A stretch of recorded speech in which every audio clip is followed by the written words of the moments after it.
Hey guys, Arena Stories here, and today I just wanted to make a video talking about what runes I think Blizzard should add during Phase 4 for every class in SOD. Now guys, I just wanted to clarify and confirm that this is not the new data mined runes. Blizzard did not announce anything, no information came out. This is purely what I think should be added for every class during Phase 4 in order to keep things fun and entertaining for the current player base. And the millisecond any information comes out about the new runes, I will make a video on it guys, updating you about what every class has obtained.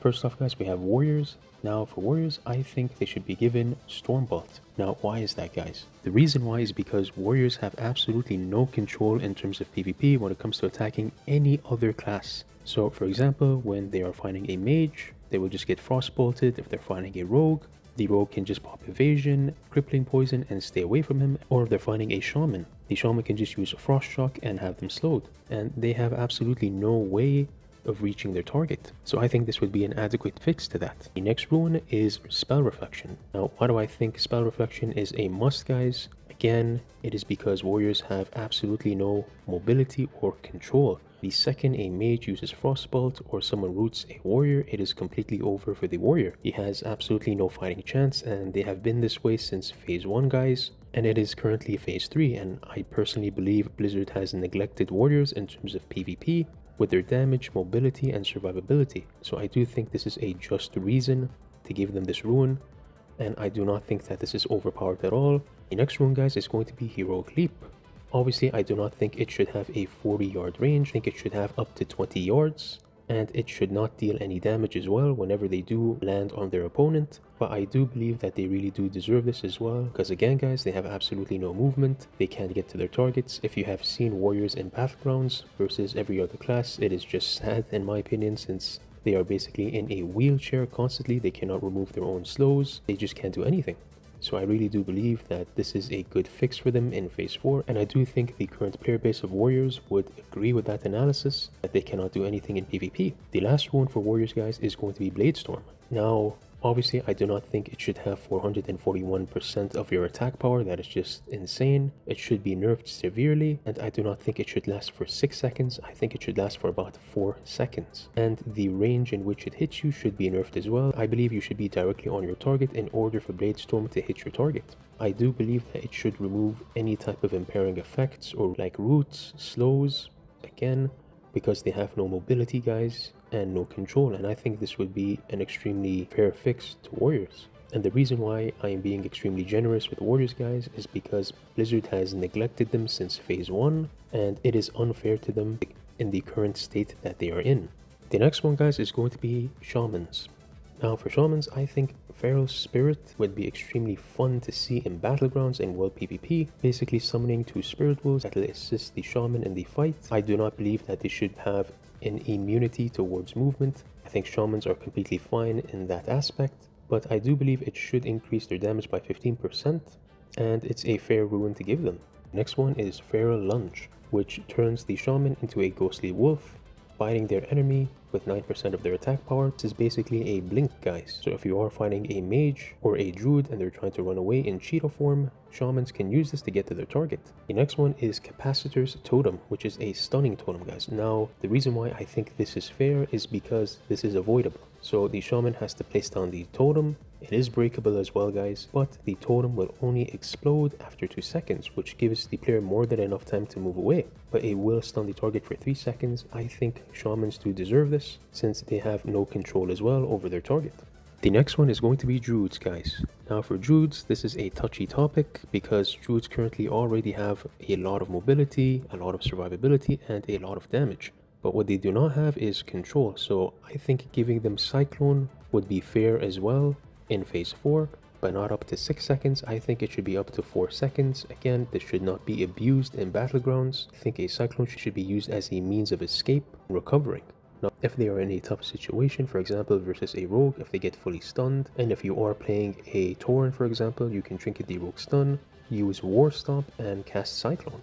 The next one guys is going to be Typhoon. Again guys, I really do believe that druids have a lot of abilities to survive, like Frenzied Regeneration, Barskin, but they do not have control. So I think Typhoon would be a fair solution as well to give druids more control, basically knocking their target back and reducing their movement speed by 50%. Lastly, freedom of the herd. If a druid is slowed, instead of using his mana to switch forms, which can be quite stressful for druids guys, I do play a feral as my alt, and I must say after 3 to 4 shapeshifts I am already out of mana and I cannot do anything about it. So I think giving them freedom of the herd to remove any types of slows or snares or roots would be fair as well. The next one is going to be priests. For priests, I think this would be extremely exciting to see in Battlegrounds. Leap of Faith, basically pulling the raid member or party member away from harm and towards them. Now I know this can be abused in Battlegrounds like Warsong Gulch, so I do think the range of this should be nerfed. I do not think it should be 40 yards, I think it should be 20 to 25 yards. Next is Power Infusion. Infuses the target for 20 seconds to increase their haste by 25%. And it is castable on any target. So it can be casted on a shaman, on a rogue, on a warrior, basically increasing their haste for 25 seconds. The next one is more of a DPS rune. Mind Blast basically gains an additional charge, so priests can use it 2 times in a row, and its mana cost is reduced by 40%. Alright, and the next class is going to be... oh shit.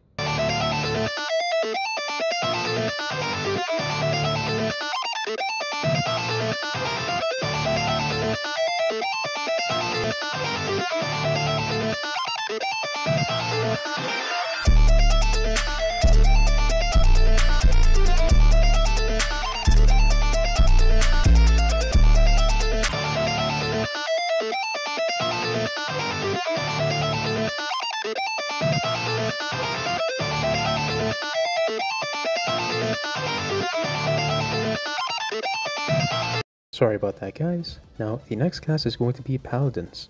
Now for Paladins, I think this would be an extremely interesting rune, Guardian of the Ancient Kings, reducing all damage taken by 50% for 8 seconds.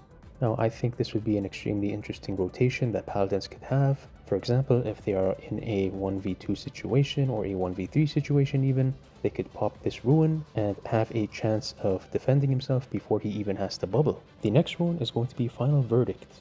Now obviously there is no holy power in Season of Discovery, so it would be a GCD ability. You do not have to build anything, you do not have to build any power or any combo points in order to use this ability, and I believe it should stay as a ranged attack as well, because Paladins also do have a tough time finding classes like shamans, priests, mages, warlocks, so I think this would be fair to them to have as a new rune. The last one is going to be Avenging Wrath, which is basically the Paladin's wings. Now, I do not believe that these wings should be dispellable as well, so if a Paladin is fighting a shaman or a priest, the wings cannot be removed, but my solution towards this, in order for it not to be extremely broken, is that Paladins cannot bubble and use wings at the same time. They must decide on one only.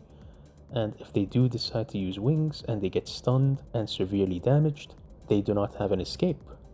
The next one is going to be mages, guys. I think mages should have spell steal in the game, but it should cost a lot of mana when they use this, and it should have a 10-second cooldown, and it should only steal 1 magical effect from the target. But it would be an extremely fun rotation for mages to have when they are fighting other classes. Next rune is going to be Mirror Images. Mirror Images creates 3 copies of the mage, but I do not think they should be casting Frostbolt. I think they should be casting Fireball. And the reason why, guys, is because, again, it is not to abuse mages' control. Mages already have an insane amount of control, just like rogues. I do not believe they need more control. And if they do cast Frostbolt, guys, again, versus warriors, they cannot move, rogues, so this would not be a fair rune to give them unless it is nerfed and they cast Fireball instead of Frostbolt. Now, the last rune for mages is going to be Ring of Fire. Now, again, I do not want to give them control, guys. They have an insane amount of control already with Sheep, Frostbolt, and their Frost Stun. So I think giving them Ring of Fire would be quite interesting. Basically creating a Ring of Fire around your target, burning them, obviously for not 24% of their HP over 6 seconds. That is ridiculous. I think it should be around 16% at least. Next up, we have Hunters, guys. So for Hunters, I think this would be extremely fun to add. Camouflage. So Hunters will be able to use Camouflage and basically Stealth, but I do not believe that it should be able to heal them. It is too overpowered if it starts healing them. I think they should just be able to be obscured from sight. So if you're again in a battleground or world PvP and you're being chased by people, or you just need to reset, you can use camouflage. Next up is mending bandage. Now why do I think this is a good idea for hunters, guys? Hunters do not have anything other than deterrence in order to survive. So if they do get dotted, bled, or if they're super low on HP, they will be able to use this even while they have a ticking damage on them, like curses, bleeds, or poisons. And it will heal them for 30% of their HP, which I think is fair for 6 seconds. And this is separate to the regular bandage that they can use. The last thing is survival tactics. Now this is fair as well, guys, because again, hunters cannot do anything if they are dotted or slowed. So if a shadow priest, for example, uses 2 dots on him, or a warlock uses 3 or 4 dots on him, the hunter will most likely just die from those dots with no other way of living. So I do believe giving them survival tactics, which removes any magical spells from them, is fair. Next up is going to be warlocks. Now for warlocks, guys, they deserve absolutely nothing. No, I'm kidding, guys. So for warlocks, if I am being 100% frank and honest with you guys, they are already S tier in terms of PvP. They have an insane amount of survivability, and the amount of utility they have at their disposal is endless, like life drain, death coil, health stones, soul link, metamorphosis, mana tap. So they have all the resources in order to fight. The only thing I can think of that would be alright to give them would be mobility, which I still do think is a bit much even for them, because at the current state that they are in, they are almost unkillable, guys. The next one is going to be Burning Rush, which increases the warlock's movement by 50%. It also damages the warlock for 4% of his maximum health for every 1 second. The last one is going to be Eradication, so your Chaos Bolt and Shadowburn increases the damage you deal on your target by 5 or 10% for 7 seconds. And I know I haven't been that generous with warlocks, guys. Again, it is because they are already busted. In a way, they do not need it anymore. And they were the same way even in classic era, guys. Warlocks have always been S tier in vanilla WoW. Now you guys might be thinking, what about rogues? And I have a separate video for rogues, guys. I'll link that down in the description and comment section of this video. And yeah, that's pretty much it. Thank you for watching. If you did find this video interesting, please do leave a like and subscribe, and I'll see you in the next video.